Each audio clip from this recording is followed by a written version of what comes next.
Mi cuñada no soporta que su hermano me eligiera a mí en lugar de su mejor amiga de la infancia, y en nuestra boda intentó arruinar todo con un anuncio, pero su propia madre la expuso. Me siento agotada, y no porque haya hecho algo malo, sino porque vivir en guerra constante con alguien que se supone que es parte de la familia es como tener una astilla bajo la piel que nunca puedes sacar. No te mata, pero te jode todo el tiempo. Así ha sido mi vida desde que empecé a salir con mi actual esposo, y su hermana empezó a odiarme sin siquiera conocerme. Ella era su mejor amiga. Así lo presentaban, mi hermana, pero también mi mejor amiga. Siempre me pareció un poco raro, como que había una dependencia extraña ahí. Él la llevaba a todas partes, le contaba todo, y ella se metía en todo. No era un tema de celos, era que literalmente parecía que ella pensaba que iba a decidir con quién su hermano podía estar. Y cuando empecé a salir con él, se notaba que le molestaba. No dijo nada directo al principio, solo me ignoraba, me miraba como si fuera un error. La primera vez que la vi fue en un brunch que hicimos en un diner en las afueras de Minneapolis. Nada fancy, solo queríamos que las cosas fueran casuales. Apenas me saludó. Se pasó toda la comida hablando con él, recordando historias de cuando eran niños, y no me dirigió la palabra en ningún momento. Al final del encuentro, él me preguntó si me había sentido cómoda. Le dije que sí porque no quería armar lío. Pero por dentro estaba como, ¿esto es lo que me espera? Poco a poco me di cuenta de que no era solo que ella no me soportara.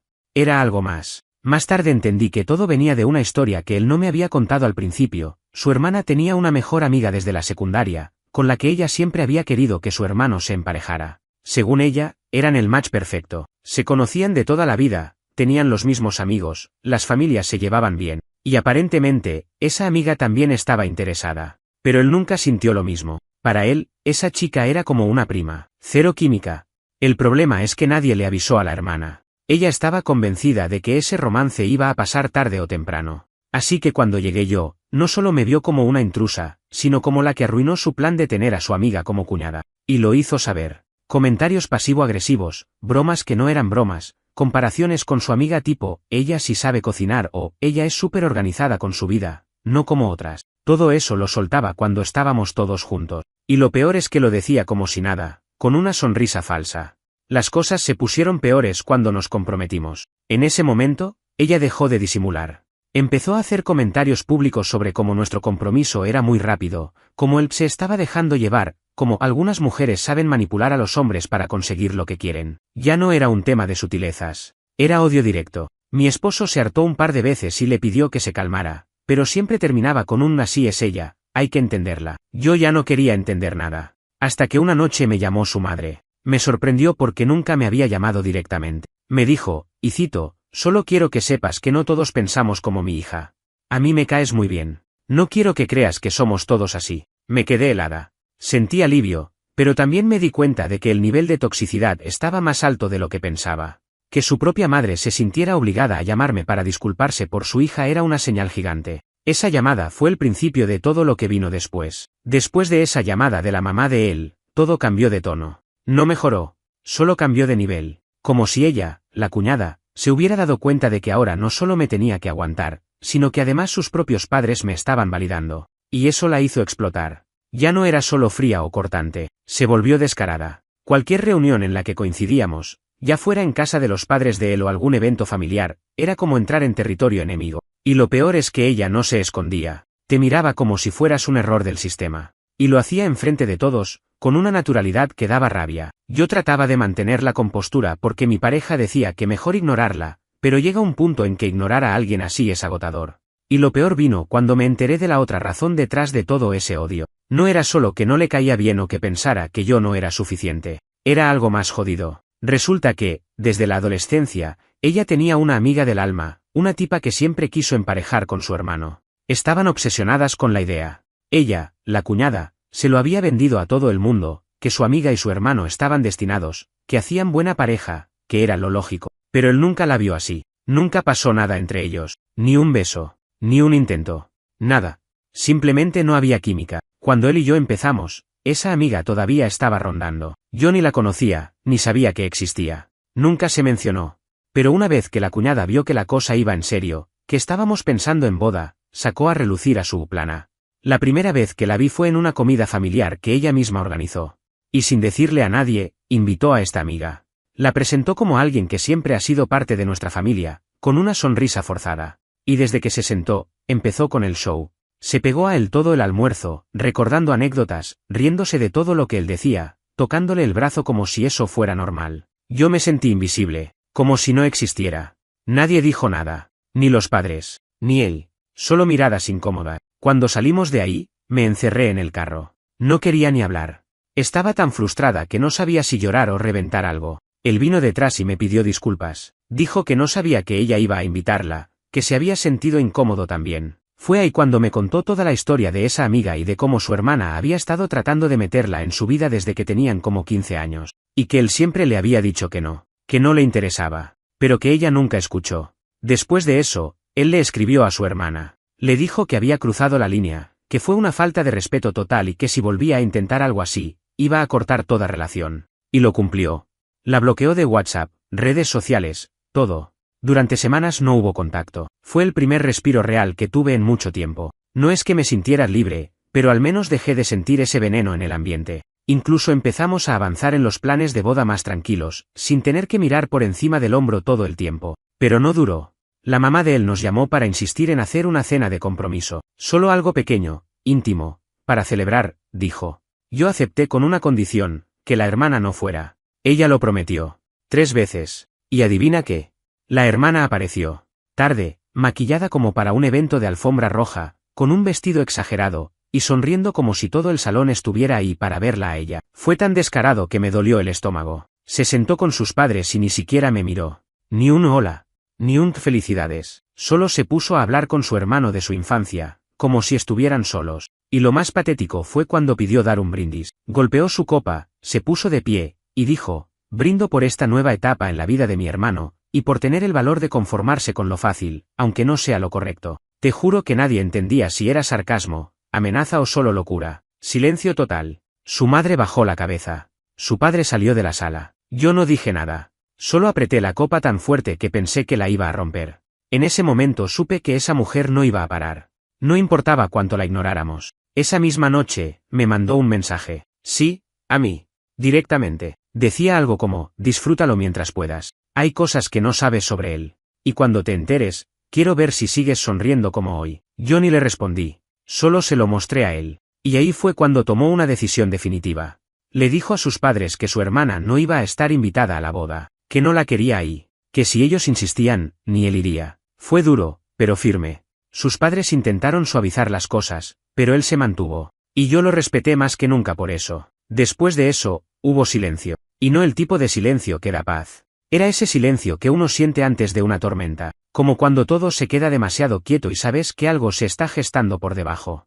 Pasaron semanas sin saber nada de ella, ni mensajes, ni llamadas. Cero. Hasta empecé a pensar que por fin había entendido, que se rendía, que, no sé, se iba a enfocar en su vida y dejarnos en paz. Pero claro, no. Con gente así nunca es tan fácil. Un día, estábamos revisando la lista de invitados con la mamá de él. Estábamos en su casa, anotando detalles, cosas del catering, y ella, medio nerviosa, suelta, hay algo que necesito contarles antes de que lo escuchen por otro lado, y ahí lo dijo, que su hija, la hermana de mi pareja, estaba embarazada, que no lo había dicho oficialmente, pero que ella se lo había confesado unas semanas antes, que estaba muy feliz y que iba a hacer el anuncio cuando se sintiera lista. Yo me quedé helada. No porque estuviera embarazada. Me daba exactamente igual lo que hiciera con su útero, pero algo en la forma en que la madre lo dijo, como con culpa, me hizo ruido. Y entonces ella agrega, y, bueno, ella piensa que sería bonito anunciarlo en la boda. Que es un momento familiar, especial. Ahí me paré. Le dije sin rodeos que eso no iba a pasar. Que no íbamos a permitir que nadie usara nuestro casamiento para hacer un show. Y menos ella. Y que si era necesario, íbamos a decirle al DJ que cortara los micrófonos, al organizador que no la dejara acercarse a la tarima, lo que fuera. Su madre solo asintió. No dijo mucho más. Creo que en el fondo sabía que estábamos en lo correcto. Esa noche hablamos con el DJ, con los fotógrafos, con todos los del staff. Les pedimos que, si veían que alguien intentaba interrumpir con un anuncio no autorizado, nos avisaran o actuaran sin preguntar. Sonaba extremo, pero ya no confiábamos en ella. Nada de lo que hacía era espontáneo. Todo era planeado para robar atención, para hacer daño. Llegó el día de la boda. Estábamos nerviosos, claro, felices, pero tensos. La ceremonia fue hermosa, eso no lo voy a negar. Llena de gente que sí nos quiere. Amigos, familia de verdad.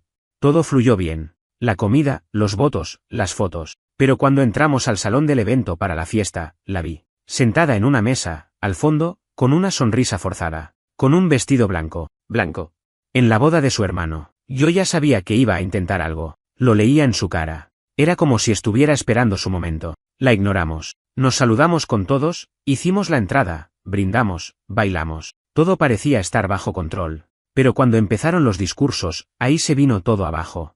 Primero habló mi papá, que estaba emocionadísimo. Dijo cosas preciosas. Después habló el papá de él. Todo iba bien. Pero en cuanto terminó el segundo discurso, ella se paró, con la copa en la mano, y se dirigió al escenario, como si fuera algo natural, como si tuviera derecho. Y antes de que nadie pudiera detenerla, agarró el micrófono. Pero no funcionó. Porque ya habíamos hablado con el DJ, ya estaba todo previsto. El micrófono estaba apagado. Y ahí se dio cuenta. Empezó a hablar igual, pero nadie escuchaba nada. Solo se veía su boca moviéndose y su cara cambiando de expresión, de sonrisa a frustración en segundos. Entonces empezó a gritar. Literalmente, desde abajo del escenario. Tengo algo importante que decir, mi familia tiene derecho a saber. Y ahí fue cuando pasó lo que nadie esperaba. La mamá de ellos se paró, fue hasta donde estaba su hija y la frenó. Le dijo, en voz alta, que ya era suficiente, que no iba a permitir que arruinara el momento de su hermano. Y entonces, sin que nadie lo esperara, dijo algo que nos dejó helados a todos. Además, no es el momento ni el lugar para hablar de un embarazo que ni siquiera sabes si es del hombre con el que estás casada. El silencio fue total. Ella se quedó dura, como si le hubieran disparado en plena pista de baile. Todos se miraron. Algunos se quedaron con la copa a medio levantar. Yo no sabía qué hacer. Estaba parada al lado de mi ahora esposo, mirando todo sin entender si era real. Ella intentó hablar. ¿Cómo puedes decir eso?, gritó. Y la madre repitió, no me obligues a mostrar lo que encontré. Esto ya no se trata de tu hermano. Se trata de ti y de tus decisiones. Tú creaste este desastre. Yo nunca vi algo así. Fue una mezcla de vergüenza ajena, satisfacción personal y un poco de miedo. Porque en ese momento te das cuenta de hasta dónde puede llegar alguien para lastimarte. Y también de que, a veces, el mismo veneno que tiran termina ahogándolos a ellos. Después de ese momento, todo se volvió un desastre silencioso. No hubo gritos, no hubo pelea física, pero el ambiente se cortaba con cuchillo. Era como si el aire del salón se hubiese vuelto más denso. Algunos invitados fingían que no habían escuchado, otros bajaban la mirada, y otros estaban pegados al celular, seguramente escribiendo en los grupos de WhatsApp. ¿Escuchaste lo que dijo la mamá del novio? Yo solo me quedé ahí, al lado de mi esposo. No dijimos nada. Él me apretó la mano con fuerza, como diciéndos tranquila, ya está. Pero yo sabía que no estaba. Porque si algo había aprendido de esa mujer, la hermana, era que nunca se iba sin dejar algo roto. Y claramente, lo que su madre dijo no la había dejado con ganas de irse en silencio. Estaba roja, alterada, murmurando algo mientras volvía a su mesa como si se hubiera tragado un pedazo de vidrio. Durante el resto de la recepción, intentó actuar como si nada. Pero nadie le seguía el juego. La gente la miraba distinto. Ya no era la hermana divertida, la del brindis incómodo, la personaje que arranca risas forzadas. Ahora era la que escondía algo. Y todos querían saber qué era. Una tía del novio se me acercó y me dijo bajito, eso del embarazo es cierto, ¿y lo del padre? Yo solo le dije que no tenía idea, que no era asunto mío, porque de verdad no sabía, y porque, sinceramente, ya me daba igual. Solo quería terminar la noche en paz, cerrar el capítulo, irnos de luna de miel y olvidarnos por un tiempo del infierno familiar. Pero no se puede apagar un incendio si hay alguien tirando gasolina. La semana siguiente, recibí un correo desde una cuenta rara. Solo decía, feliz ahora. Él no es perfecto. Pronto lo sabrás, emoticono cara sonriente, no había firma, pero era obvio quién lo había mandado. Era su estilo. Esa forma barata de intentar asustarte, como si tuviera un as bajo la manga. Pero era lo mismo de siempre, ruido, sombra, manipulación. Mi esposo quiso ignorarlo, pero yo no. Le dije que estaba harta, que si ella seguía, íbamos a poner una orden de restricción, que ya no era solo un problema familiar, era acoso. Y no lo decía en caliente, lo decía en serio, porque una cosa es lidiar con gente complicada, pero otra muy distinta es tener que vivir cuidándote de alguien que parece estar esperando cualquier oportunidad para destruirte. Y entonces pasó algo más. Isaac, el esposo de ella, nos llamó. Fue directo, ¿podemos vernos? Hay algo que necesito contarles. Quedamos en un café discreto, nada lujoso. Él llegó antes, con cara de no haber dormido en días, y ahí soltó todo. Dijo que sí, que el embarazo era real, pero que no era suyo, que había descubierto mensajes en el celular de ella con otro tipo, que no eran solo mensajes calientes, eran cosas íntimas, fotos, planes, incluso ideas de mudarse juntos. El tipo era más joven, mucho más. Un estudiante, aparentemente. Alguien con quien ella había empezado una aventura que se le fue de las manos. Y sí, ya se había hecho la prueba de paternidad. No era de él. Lo sabía desde hacía semanas, pero había querido esperar el momento adecuado para enfrentarla. Solo que, después del numerito de la boda, se dio cuenta de que no había momento adecuado con ella, que siempre iba a ser drama, siempre iba a ser mentira sobre mentira. Nos pidió disculpas. No por ella, por todo. Dijo que se sentía culpable por no haber cortado antes, por no haber visto las señales, que él también había creído en la fachada, que pensaba que ella solo tenía una personalidad fuerte, pero no imaginaba el nivel de manipulación. Y luego dijo algo que me dejó helada. Ella me juró que iba a arruinar tu vida si yo la dejaba, que tenía cosas sobre ustedes que podía usar para hacerles daño. No sé si era verdad, o si solo quería asustarme. Pero, tengan cuidado. Me fui de ese café con una sensación rara. No miedo, exactamente, pero sí como si algo oscuro todavía estuviera colgando en el aire. Mi esposo estaba furioso. Decía que ya bastaba, que no iba a permitir más amenazas. Yo intentaba calmarlo, pero por dentro, estaba igual o peor, porque ya no sabíamos hasta dónde podía llegar. Y entonces empezaron los mensajes. A mi teléfono, desde números desconocidos. Primero eran cosas vagas, tipo disfruta tu mentira mientras puedas. Después empezaron a mencionar detalles más personales. Mi trabajo. Mi jefa. Un problema que habíamos tenido con una colega hace meses y que solo muy poca gente sabía. Ahí entendí que ella estaba buscando ensuciarme por donde pudiera. Como no podía rompernos a nosotros como pareja, iba por mi reputación, por mi entorno. Fue en ese momento que mi esposo me dijo, ya está. Vamos a la policía. Y sí, fuimos. Mostramos los correos, los mensajes, las amenazas. Nos tomaron la denuncia, pero nos dijeron lo obvio, sin pruebas claras de que era ella, no podían hacer mucho. Teníamos que esperar. Y eso fue lo peor. Sentir que sabes quién te está atacando, pero no poder hacer nada. Pero como todo en la vida, incluso la mierda tiene un punto de quiebre. Y ese punto estaba por llegar. No sé cómo explicarlo, pero después de esa denuncia, algo cambió en mí. Como que me cansé en otro nivel. No era solo cansancio mental, era físico. Me levantaba todos los días sintiendo el cuerpo pesado, como si cada músculo estuviera diciéndome, de nuevo vamos a lidiar con esto. Empecé a dormir mal, a tener ataques de ansiedad en el trabajo. Y lo más jodido es que todo era por alguien que no tenía ningún poder real sobre mí. Pero eso es lo peor de las personas tóxicas, no necesitan tener poder real para destruirte. Les basta con meterse en tu cabeza. Pasaron un par de semanas desde que hicimos la denuncia. Seguían llegando mensajes, pero más esporádicos, casi como si ella se hubiera dado cuenta de que estábamos tomando acciones. O quizás, solo se estaba preparando para otra cosa. Con ella, nunca se sabía. Mi esposo estaba cada vez más tenso. Yo también. Ya ni hablábamos de eso en casa, porque cada vez que el tema salía, terminábamos discutiendo. No porque estuviéramos en contra, sino porque los dos estábamos al límite, y cada uno explotaba por cualquier cosa. Empezamos a desconectarnos un poco. Como si ese veneno que ella tiraba estuviera empezando a infiltrarse en todo. Y ahí vino la siguiente bomba. Un día cualquiera, él recibió una llamada de su madre, llorando, diciendo que necesitaba vernos, que era urgente. Pensamos que algo le había pasado al padre, o a algún familiar. Fuimos a su casa sin saber qué esperar. Y lo que nos encontramos fue otra historia. La hermana, según nos contó la madre, había tenido un colapso. Una amiga la encontró en su departamento, llorando, gritando que la habían traicionado todos, que nadie la entendía, que ella solo quería justicia. La llevaron al hospital. No estaba internada oficialmente, pero la estaban evaluando. No había intento de suicidio, al menos eso dijeron, pero la cosa estaba fea. Muy fea. Y ahí, en medio de ese ambiente raro, la madre nos pidió algo que me dio ganas de reírme en su cara. ¿Podrían ir a verla? Tal vez hablar con ustedes la ayude. Yo me le quedé viendo como si me hubiera dicho que adoptáramos un cocodrilo. ¿Después de todo lo que hizo? Después de arruinar nuestra boda, de acosarme, de intentar sabotearme en el trabajo, de enviar amenazas anónimas, ¿ahora teníamos que ir a consolarla? ¿A contenerla? Mi esposo, para mi sorpresa, dijo que sí. Que necesitaba cerrar esto de una vez. Que quería verla a los ojos y decirle que ya no le teníamos miedo. Que no iba a destruirnos. Yo no estaba tan convencida. Pero fui. Solo para no dejarlo solo. Para ver con mis propios ojos si todo ese circo era real o solo otro intento de manipulación. Llegamos al hospital.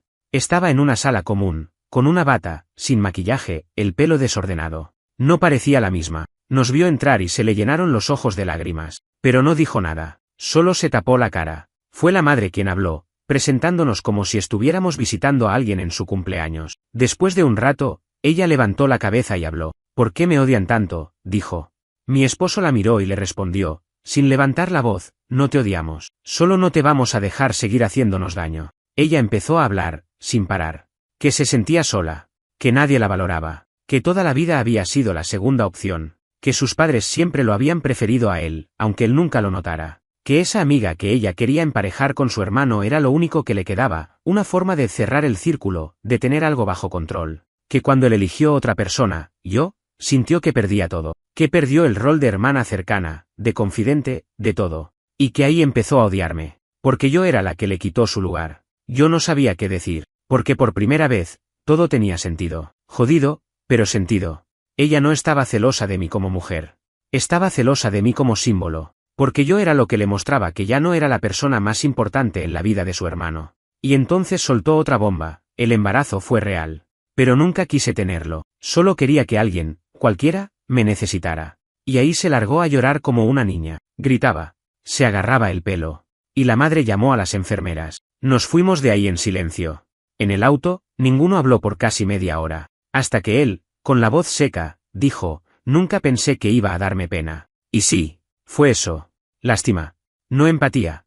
No perdón. Lástima pura. Pasaron días sin novedades. Ella quedó en evaluación psiquiátrica. No supe más nada.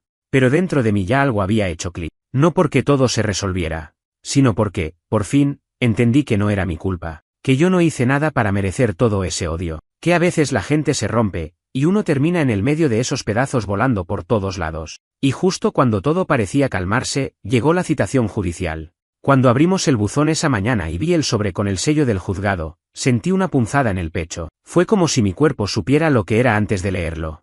Estaba dirigida a mi esposo, pero me temblaron las manos igual. La abrió ahí mismo, en la entrada de casa, y ni bien leyó unas líneas, me miró y dijo, no puede ser. Yo le pedí que me la pasara. Y ahí estaba, en tinta fría y oficial, una citación, para presentarse como testigo en una demanda por daño emocional e intrusión digital. ¿Quién era la demandante? Su hermana. Sí. Leíste bien. Después de todo lo que nos hizo, después de todo el acoso, la humillación pública, los mensajes anónimos, las amenazas, ahora ella era la víctima. En el papel, decía que mi esposo había invadido su privacidad, que había difundido contenido sensible, supuestamente el tema del embarazo y la identidad del padre, y que eso le había causado un colapso emocional y afectado su vida laboral y social. Me reí. Pero no de alivio. Me reí de rabia. Esa risa que sale cuando estás tan al límite que no sabes si te estás volviendo loco. Él no se rió. Se quedó sentado en las escaleras, con la cabeza entre las manos. Me acuerdo clarito que dijo, es como si estuviera jugando un juego donde siempre gana, no importa lo que hagamos. Y es que sí, se sentía así.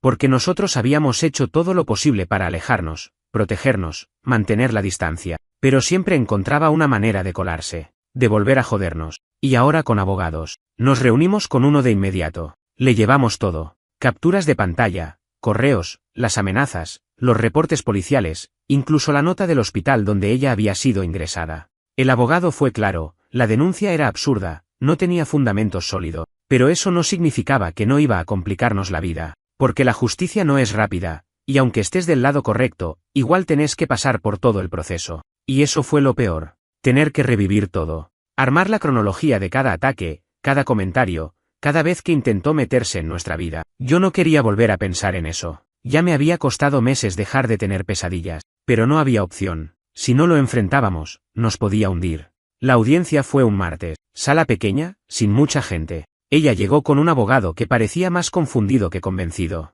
Venía sola. Ni la madre la acompañó. Se notaba que estaba nerviosa, pero al mismo tiempo con esa mirada de esto no se va a quedar así, que ya le conocíamos bien. La jueza nos miraba como si no pudiera creer que una familia estuviera enredada en algo tan patético. Y lo era. Pero también era peligroso. Durante la sesión, ella soltó toda su historia, que nosotros habíamos expuesto detalles privados sobre su vida, que mi esposo había difamado su relación con Isaac, que yo había orquestado una campaña de odio en redes sociales para dejarla mal. Todo sin una sola prueba. Solo palabras, pero dichas con tanto drama, tanto teatro, que por momentos hasta yo dudaba si no se lo creía de verdad.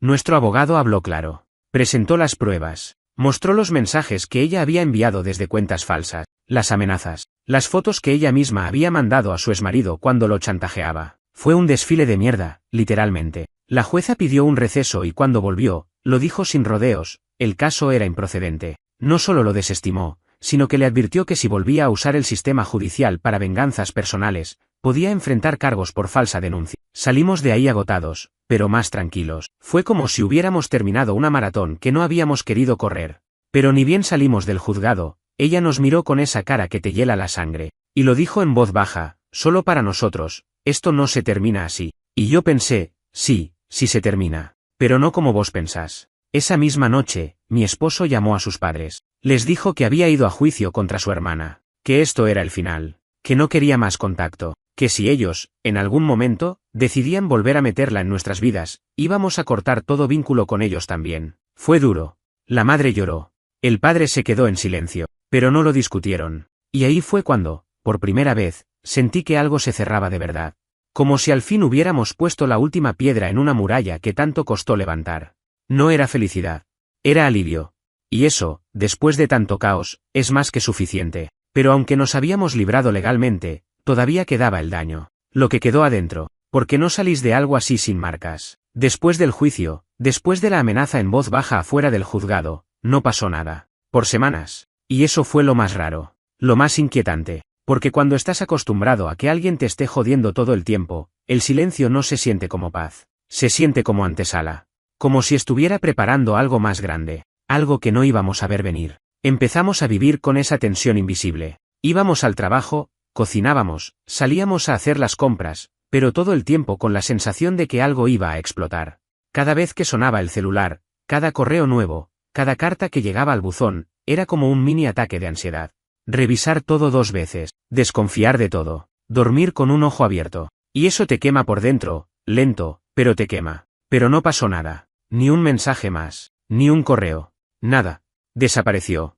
No se supo más de ella. Incluso la madre de él dejó de mencionarla. No sabíamos si estaba en tratamiento, si había viajado, si había cambiado de número. No teníamos idea. Por momentos, hasta llegamos a pensar si algo malo le había pasado. Pero ni eso nos dio paz. Porque cuando alguien como ella desaparece así, no es porque se rindió, es porque está encontrando otra forma. Con el tiempo, empezamos a relajarnos un poco.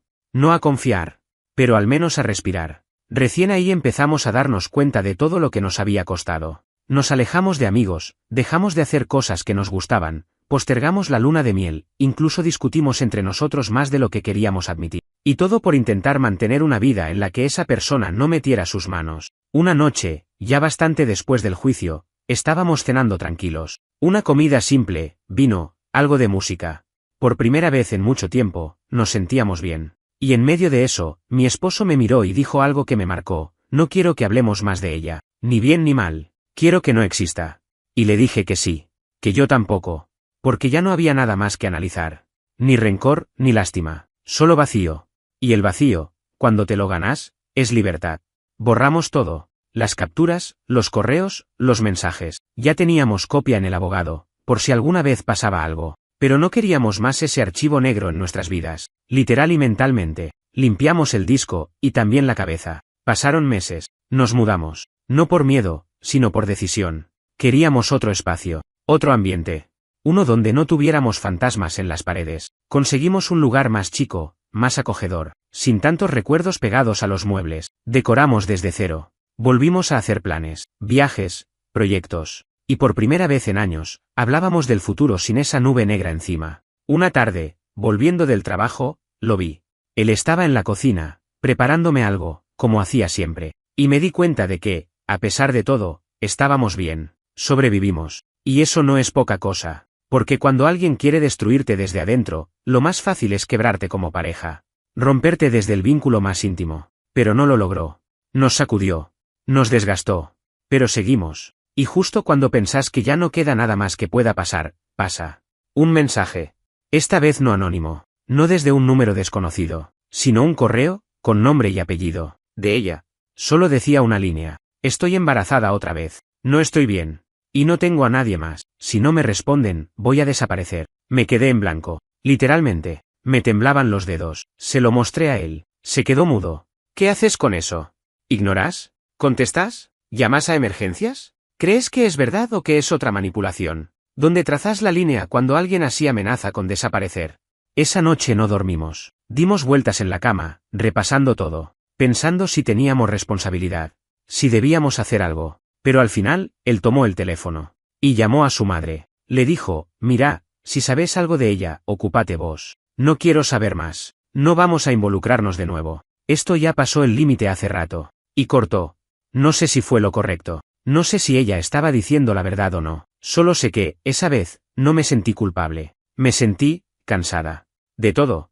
Y por primera vez, no tenía miedo de que volviera. Porque ya no tenía nada que sacarme. Nada que pudiese arruinarme. Y ahí supe que, aunque ella siguiera viva, en nuestra vida ya estaba muerta. Nunca respondimos ese último correo. No porque seamos malos. No porque no tengamos corazón. Sino porque uno también tiene que aprender a sobrevivir. Y a veces sobrevivir significa cortar el lazo que te está hundiendo. Aunque duela. Aunque la otra persona te grite que necesita ayuda. Aunque te acuse de abandono. Llega un punto en que tenés que elegir entre tu salud mental o el caos de otro. Y elegimos lo primero. Pasaron semanas sin novedades. Cada tanto, revisaba el correo con el corazón apretado, esperando otro mensaje. Algo. Una señal. Pero no llegó. Ni otro mail, ni una llamada, ni noticias de la madre. Nada. Silencio total. Y eso fue lo más extraño de todo. Porque esta vez no era el silencio tenso de antes. No era la calma que anuncia tormenta. Era otra cosa. Era como si finalmente, de verdad, se hubiera esfumado. Como si hubiera aceptado que ya no tenía lugar en nuestra historia. O quizás se rindió. O simplemente se cansó. Nunca supimos si lo del embarazo era real. No hubo posteos, ni noticias, ni fotos. Nada que lo confirmara o lo negara. Algunas personas dicen que el silencio es una forma de paz. Pero para mí, fue más como un eco. Algo que todavía sonaba, aunque ya no estuviera ahí. La madre de él nos escribió una vez más. Un mensaje corto, seco, no sabemos dónde está. No quiere que la busquemos, solo pidió que la dejáramos en paz. Lo estoy haciendo. Nunca contestamos. No porque no nos importara, sino porque ya no teníamos nada más que decir. A veces la gente nos pregunta por qué no vamos a las reuniones familiares, por qué nos mantenemos al margen, por qué somos tan cerrados. Y yo sonrío, les digo cualquier cosa. Que estamos ocupados, que andamos con muchos proyectos, que preferimos la calma. Nadie tiene por qué saber todo. Nadie entendería tampoco. Porque si no estuviste ahí, si no viste cómo una persona puede romper una familia desde adentro, con sonrisas falsas y palabras medidas, no podés dimensionar el daño. No podés saber lo que es dormir con el miedo de que alguien que debería ser tu aliada quiera arruinarte la vida solo porque no soporta verte feliz. No podés entender lo que es ver a tu pareja, la persona que amás, rota por dentro, lidiando con la culpa, con la bronca, con el duelo de perder a una hermana que ya no existe. Porque no es que murió, pero sí dejó de ser alguien confiable, alguien a quien llamar familia. Nosotros sobrevivimos, sí, pero no salimos ilesos. Hubo partes nuestras que quedaron atrás, confianzas que ya no tenemos, sueños que dejamos de lado. Y, sobre todo, una claridad brutal, no todo se puede arreglar. No todo tiene solución. A veces, lo más sano que podés hacer es aceptar que hay personas que simplemente no podés salvar. Hoy en día, seguimos juntos, más fuertes, sí, pero también más reservados, más cuidadosos. Nuestro círculo es más chico, nuestra paciencia, más corta. Ya no damos segundas oportunidades por costumbre. No dejamos la puerta entreabierta por si acaso. Cerramos fuerte. ¿Y ella? No sé. No quiero saber. No voy a buscarla. No voy a preguntar. Si un día vuelve a aparecer, ya sabemos qué hacer. Ya no somos los mismos. No le debemos nada. Lo único que puedo decir, mirando para atrás, es esto. Ojalá nunca te toque alguien así en tu familia. Ojalá nunca tengas que aprender a protegerte de alguien que lleva tu mismo apellido. Y si te pasa, si algún día te encontrás en medio de ese tipo de infierno, no te quedes esperando que cambien. No pongas tu vida en pausa por la inestabilidad de otros. No confundas sangre con lealtad. Porque hay personas que usan el vínculo familiar como arma. Y cuando eso pasa, no es traición alejarse, es defensa propia.